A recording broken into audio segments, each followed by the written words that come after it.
Ayan, isang magandang umaga mga ka-striker. So sana ay gumanda na yung ating panahon, no?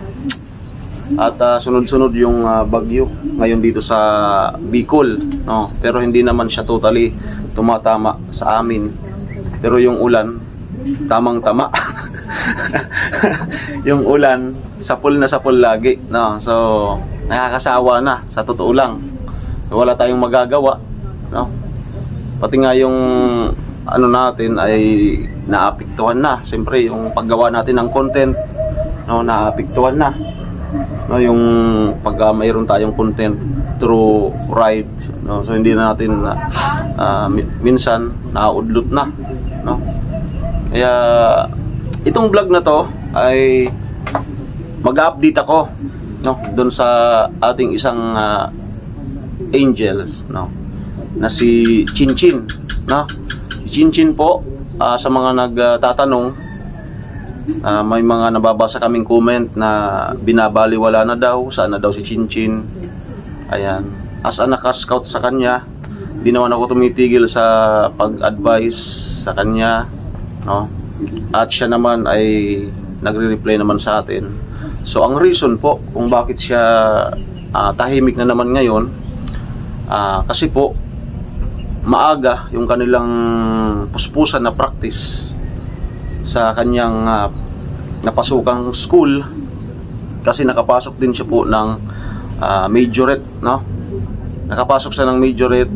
So meron silang lalabanan ngayong darating na Finya Francia Fiesta Festival doon sa Naga, no? Wala pa yung pasukan, panay practice na nila, no? So yun naman ng ano sa akin, kuya, pasensya na kasi matindi na yung practice na ginagawa namin sa majorette, no? So ang kanyang course, di mo na natin sasabihin, no? Pero sinabi niya na sa akin, no? So hindi yung course na sinabi niya noon, kasi nagpa-advise yan sa akin nung minsan ay kasama ko siya nung nagpunta kanila Kuya Noli. Sabi niya, kuya, yung course na talagang gusto ko, parang alanganin kung makatapos man ako doon. Pero itong second choice ko na course, matapos ko man ito, hindi ako matatambay, no? Sabi ko, kung saan yung practical na kurso, doon ka, no? Ayan, so yun nga ang pinili niya, nagpaka-practical siya, no? So congrats, good luck sa yung ano, kasi yung second choice na course ay ramdam niya naman yun daw, no? Kasi nung bata pa daw siya ay naglalaro sila, mga kaibigan nila ng ganon. Yan. Kaya mahal niya naman yung kanyang second choice na course. Okay? So yun nga po, nag-send sa kagabi sa atin ng practice nila, no? 3 minutes, lagpas 3 minutes na video nag-send sa atin. Kaya ito po yung ipapakita natin, no? Ngayon, for update doon sa mga nagtatanong kung saan na ba si Chinchin. At inuulit ko po, hindi po namin siya binabaliwala, no? Lalo na sa Kuya Noli. Kuya Noli pa na naman tanong sa akin, anong balita kay Chinchin, no? So minomonitor naman po natin. At wala tayong tigil sa pag-advise. Alam nyo ni Chinchin kung ano yung gagawin niya, yan, kung ano yung cooperation niya, para rin sa dream namin sa kanya, no? Para sa dream nating lahat, mga solid supporters, viewers, and sponsors ng Team Pahuway. Ayan, inuulit ko po, ang Team Pahuway po ay hindi po binabaliwala si Chinchin. Ito po ang rason kung bakit siya ay hindi nyo nakikita sa vlog ni Kuya Noli, sa vlog ko, sa mga panahon na to. So I hope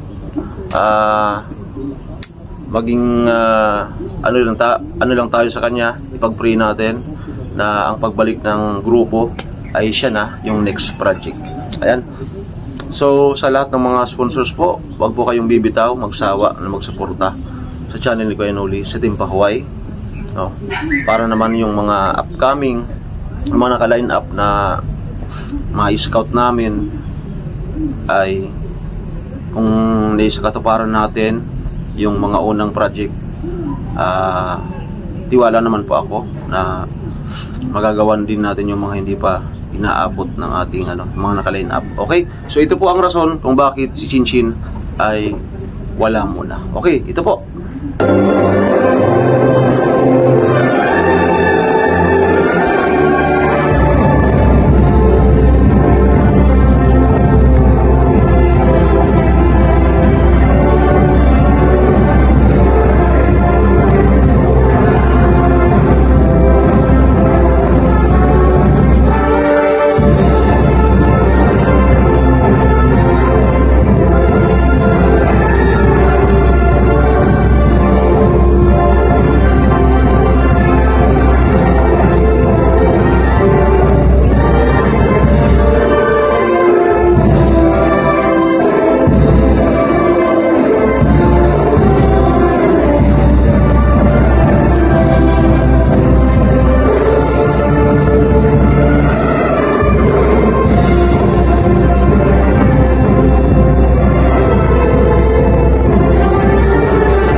So yun nga po, sana yung mga nagko-comment na asan si Chinchin, bakit binabaliwala na daw. So hindi po namin siya binabaliwala, kaya in-upload ko tong video na to na pinag-send sa atin kagabi ni Chinchin. So sabi ko naman sa kanya noon, bagay na bagay ka ako maging major ito. Ngayon nagkatotoo nga. So kaya ayan, nag-update siya sa atin, no, as naka-scout sa kanya. So yun po, sana po wag na kayong makulit kasi malay nyo pagbalik ng grupo ay siya na talaga, no? So hintay-hintay lang po, wag niyo po kaming pangungunahan kasi kung naiisip niyo siya, mas naiisip din namin siya, no? Dahil maski paano, kumbaga mayroon kaming word na nabitawan na promise sa kanya, no? Na yun nga, kung kayo na tawag dito sa amin napupurisaw, mas kami, no?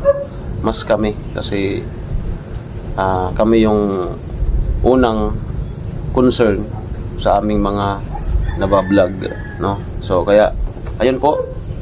Iyan po yung update kay Chinchin ngayon. Hindi pa naman po nag-start yung klase, pero panay na puspusan na yung kanilang practice sa darating na competition, regional competition sa Naga City, in connection sa gaganapin na Piña Francia Festival, yung fiesta ni Ina Piña Francia, na kung saan ay patron ng Kabikulan, no? At yearly, kahit noon pa, ay nagkakaroon ng military parade, no? Diyan sa syudad Canaga, no? So ang CSPC ay hindi nagpapahuli, no? Kaya talaga namang kahit malayo pa ay puspusan na yung kanilang practice, kasi pag magaling ka dapat i-maintain mo na magaling ka, no? Para hindi ka mabas. Ganon ang ginagawa nila yung mga school na mga galing sa Naga. Nagkalos nagpapalit-palitan lang yan ng trono eh. CSPC, USANT, tapos Mariners ata yun. Yan ang mga nagdidigitan lagi yearly dyan sa ano. So nakaka-proud na yung isang Angels natin ay kasali, no? Natupad nga yung aming ano, yung aking biro noon. Kaya naman nung screening, nag-update siya agad sa akin na, kuya, majorate na ako ng CSPC. So congratulations, Chin. Tuloy mo lang at wag pabayaan yung talagang kurso mo, no? Yung majorate na yan, ano lang yan, dagdag ano lang yan, palamuti. Ang importante yung magiging kurso mo, dun ka mag-focus ng gusto, no? Kumbaga sa 100%, yung 80% sa academic, and then sa yung 20 ay sa pag-majorate. Okay? So yun lamang po, update kay Chinchin. Maraming salamat po. Ingat po kayo. Yan. Napakaaga ng ating video. Hindi pa nga ako naghihilamos. Ito yung itsura ko kapag wala pang hilamos. Yan. May mga puto-puto pa. Okay, it's me again, Alam Striker. Maraming salamat po. Ingat po tayo lagi. Dahil sa panahon ngayon, sunod-sunod yung bagyo. Yan. Maraming salamat po. God bless po. Bye-bye.